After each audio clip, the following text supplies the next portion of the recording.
Thanks to all of our Patreon supporters. You can find out how you can support our show at patreon.com/thecyberwire. Just a few bucks a month can make a big difference to us here. Thanks a lot. Britain gives Russia an ultimatum. Cyber conflict between the two countries is widely expected. Palo Alto's Unit 42 finds HenBox Android spyware. NCC Labs describes Chinese backdoors used against UK government and industry targets. President Trump replaces Secretary of State Tillerson with DCI Pompeo. Gina Haspel is tapped as the next DCI. And a wrap-up of SINET ITSEF.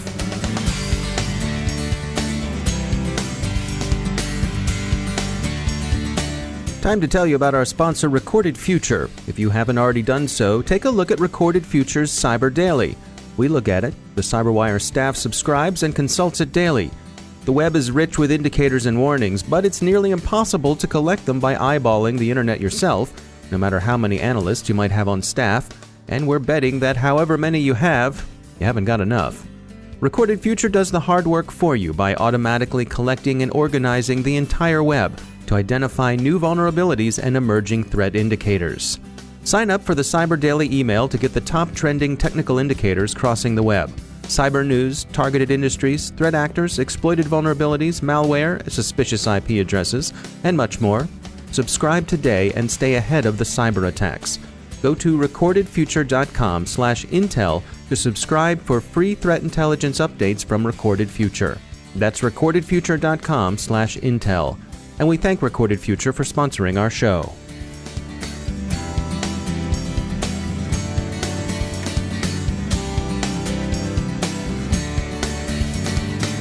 Major funding for the CyberWire podcast is provided by Cylance. I'm Dave Bittner with your CyberWire summary for Tuesday, March 13th, 2018. UK Prime Minister May has demanded an explanation from Russia by midnight tonight of the March 4th attempted assassination by nerve agent of former GRU officer Sergei Skripal and his daughter Yulia. Russia will not comply. Foreign Minister Lavrov dismissed any notion of Russia complicity as nonsense. Essentially, no one believes this. The poison was an unusual nerve agent, Novichok, developed by the Soviet Union during the Cold War's endgame. No other country is known to have stocks of Novichok. The British view, which Prime Minister May expressed directly when she had the Russian ambassador summoned to the Foreign Office for an explanation, poses Russia with a dilemma. Either Russia lost control of the nerve agent, or Russia committed a direct action in Salisbury, England. Neither horn of the dilemma is a palatable one for Russia to grasp, and it seems unlikely that there's any face-saving way of slipping between the dilemma's horns. The Prime Minister said, quote, "This attempted murder using a weapons-grade nerve agent in a British town was not just a crime against the Skripals. It was an indiscriminate and reckless act against the United Kingdom, putting the lives of innocent civilians at risk, and we will not tolerate such a brazen attempt to murder innocent civilians on our soil." End quote. 21 people, including the Skripals, required medical treatment after the attack. Hundreds of others were offered chemical decontamination, so this assassination attempt was more indiscriminate than most. Russia is not in a repentant mood. Speaking for the Russian Foreign Ministry, Maria Zakharova dismissed the Prime Minister's talk as so much theater. As reported by CNN, Zakharova said, quote, "This is a circus show in the British Parliament. The conclusion is obvious. This is another information and political campaign based on provocation. Before composing new fairy tales, let someone in the kingdom tell you about how the previous ones about Litvinenko, Berezovsky, Perepilchny, and many others ended." The last three named are other Russians who were murdered in the UK. They are generally thought to have been assassinated by Russian security services for spying on behalf of Western governments. Skripal himself had been convicted in Russia of spying for MI6. He was released to live in the UK as the result of a US-brokered spy swap. Prime Minister May's language has been unusually direct. Quote, "Should there be no credible response, we will conclude that this action amounts to an unlawful use of force by the Russian state against the United Kingdom." End quote. The UK has darkly promised some form of retaliation. Sanctions, expulsions, and so forth would be the norm, but they may have more in mind. Home Secretary Rudd said the retaliation may be covert or clandestine.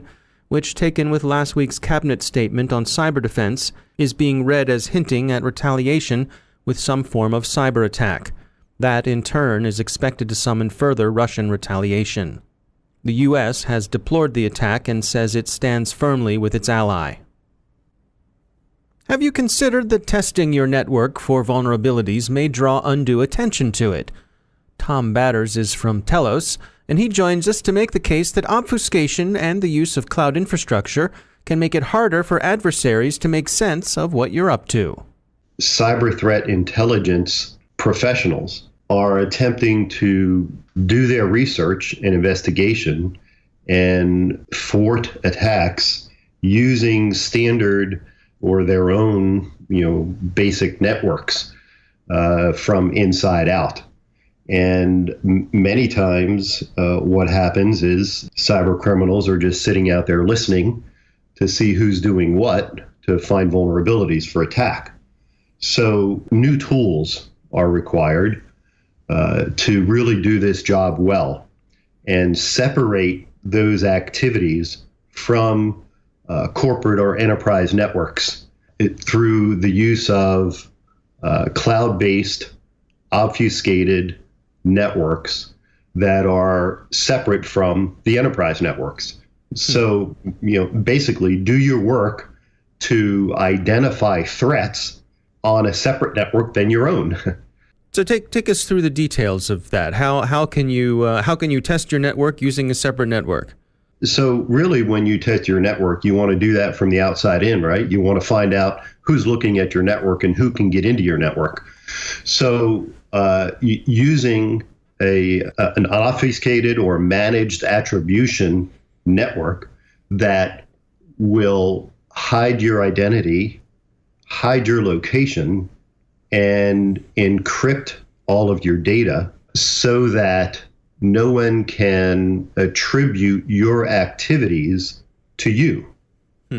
So it sounds to me like with this security comes a certain level of increased complexity.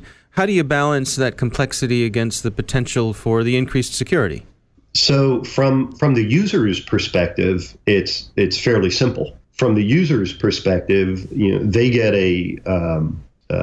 say, for example, a VPN profile that when they're connected to that, it automatically connects them to this infrastructure. So from a user's perspective, it's not complex at all. From a network development perspective, it's just a matter of setting up nodes in a virtualized environment. Go to AWS, go to Azure, go to any number of different cloud providers, buy a VPS for $30 to $50 to $60 a month, and buy a number of them, tie them together with this software, and create a network. There is quite a bit of complexity in setting up the network, knowing how to configure it, and ensuring that the end user's device that's being used is configured such that there is no digital exhaust that is not planned coming from that device into the network. I see. That's a lot of the problem is, that once you set up your browser to access the internet, to do your threat intel or do your any kind of business communications using the internet, typically there are digital exhaust, digital breadcrumbs that are put out from your device. And that's what causes many of the issues, of course, for cyber criminals accessing your network. So ensuring that the attack surface is eliminated is key to the capabilities of these obfuscated networks. That's Tom Batters from Telos. Palo Alto Network's Unit 42 this morning published a report on HenBox, a family of Android malware that represents itself as legitimate apps available on third-party app stores. HenBox is spyware, an information stealer that seems designed to target China's Muslim minority. Unit 42 doesn't offer attribution, but the target set strongly suggests a Chinese government domestic intelligence operation. NCC Group reports that a Chinese threat actor, APT-15, also known as Mirage, Vixen Panda, or Playful Dragon, has been actively prospecting British government agencies and defense contractors through a series of backdoors. The U.S. government has, for reasons of national security, stopped Broadcom's attempted hostile takeover of Qualcomm. The AP reports this morning that U.S. President Trump has dismissed Secretary of State Rex Tillerson. Director of Central Intelligence Mike Pompeo is said to be his replacement. President Trump tweeted a summary of the decision, quote, "Mike Pompeo, Director of the CIA, will become our new Secretary of State. He will do a fantastic job. Thank you to Rex Tillerson for his service. Gina Haspel will become the new Director of the CIA, the first woman so chosen. Congratulations to all," end quote. In other statements, President Trump thanked Secretary Tillerson for his service, expressed appreciation for his work, but also indicated that he and Tillerson hadn't really been thinking along the same lines for some time. Gina Haspel, the new prospective Director of Central Intelligence, is a career intelligence officer who joined the agency in 1985. She became the CIA's deputy director last February. She had previously served under former DCI John Brennan as active deputy director of the National Clandestine Service. We wrap up our coverage of SINET's annual ITSEF conference today. Among the many interesting takeaways from the conference were the importance of resilience, clarity about one's own enterprise, the relative likelihood of falling victim to a mundane threat, and the shifting regulatory landscape. Speakers emphasized that most of the damage done by attackers was accomplished not through rare, exotic, and sophisticated attacks using never-before-seen zero days, but through social engineering, credential stuffing, and attacks on unpatched systems using known exploits. Cyber hygiene was therefore much recommended to all. The threats are less exotic, more familiar, and in many ways more tractable than hype would tend to make them out to be. And CISOs urged companies to adopt a realistic view of the direction in which regulation will push them. Businesses should expect to be held liable for much of what goes on in their customers' endpoints. Indeed, data itself may be well on the way to becoming the new endpoint. The EU's GDPR and the U.S. Federal Trade Commission are the two major engines driving this shift. Sally Mae CISO Jerry Archer was particularly clear on this point. This represents a new reality, and there's little point in kicking against it. Instead, come to grips with how to handle it. Finally, ITSEF speakers stress that incident response planning and exercises that teach and test those plans are essential to achieving resilience, which they defined as the ability to fight through an attack and continue to do business. If that sounds military, it is. A number of industry experts thought resilience was an area where the private sector could learn much to its profit from soldiers. So find some old or even young soldiers, ask them about commander's intent, mission analysis, and the right way to conduct after-action reviews, and you'll be better off for it. Which army doesn't matter much. Our military desk says it's seen firsthand good work in these disciplines from U.S., French, British, German, Israeli, South Korean, and Canadian forces, at least. You'll find details of the conference at thecyberwire.com. Time for a message from our sponsors at E8 Security. They understand the difference between a buzzword and a real solution, and they can help you disentangle them too, especially when it comes to machine learning and artificial intelligence. You can get a free white paper that explains these new but proven technologies at e8security.com/cyberwire. We all know that human talent is as necessary to good security as it is scarce and expensive. But machine learning and artificial intelligence can help your human analysts scale to meet the challenges of today's and tomorrow's threats. They'll help you understand your choices too. Did you know that while we might assume supervised machine learning, where a human teaches the machine, might seem the best approach, in fact, unsupervised machine learning can show the human something unexpected? Cut through the glare of information overload and move from data to understanding. Check out e8security.com/cyberwire and find out more. Follow the behavior, find the threat. That's E8 Security. And we thank E8 for sponsoring our show.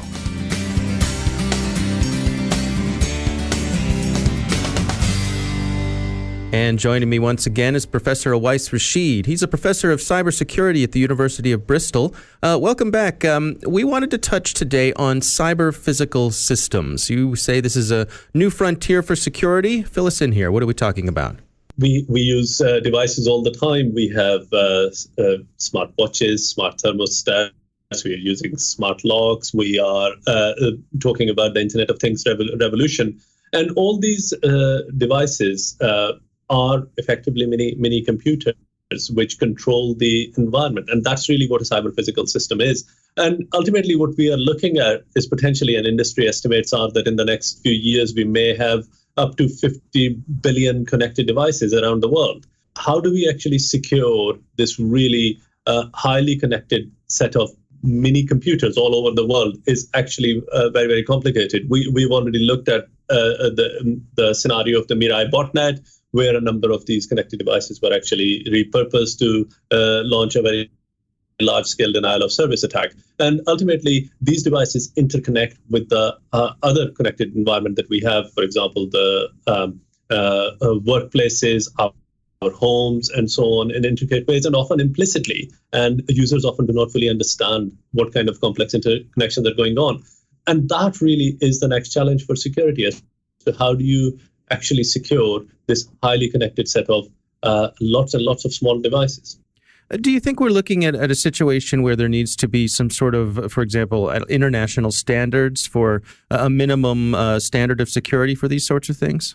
I think the problem is more complex in the sense that standards are a very good thing. They provide a baseline, but they often lag behind technological developments, and they also often have to cater for the lowest common denominator.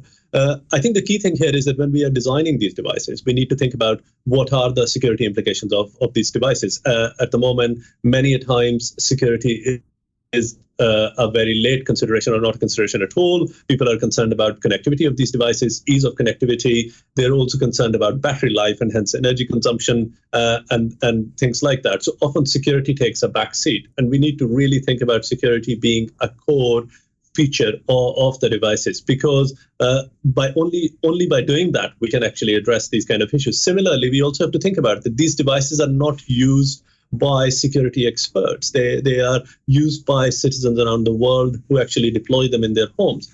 How easy or difficult are we making it for them to actually configure the security settings on these devices?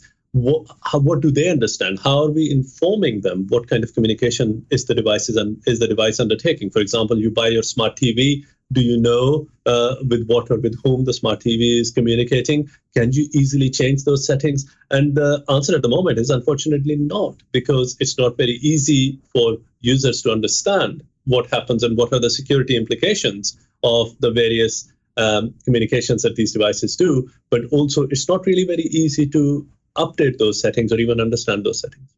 So perhaps even having security be a feature that they brag about before you buy it.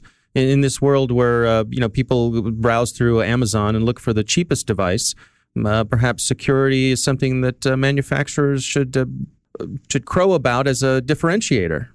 Yes, and I think we need to change that mindset that security has to become a differentiator, but it has to go hand in hand with cost. There are studies that show that if you have a more secure device, for instance, but there is a cheaper device, then consumers may actually opt for a cheaper device, and so there is always an economic factor to these things. So unless and until we can bring the cost of more secure devices down, we will continue to face these kind of problems.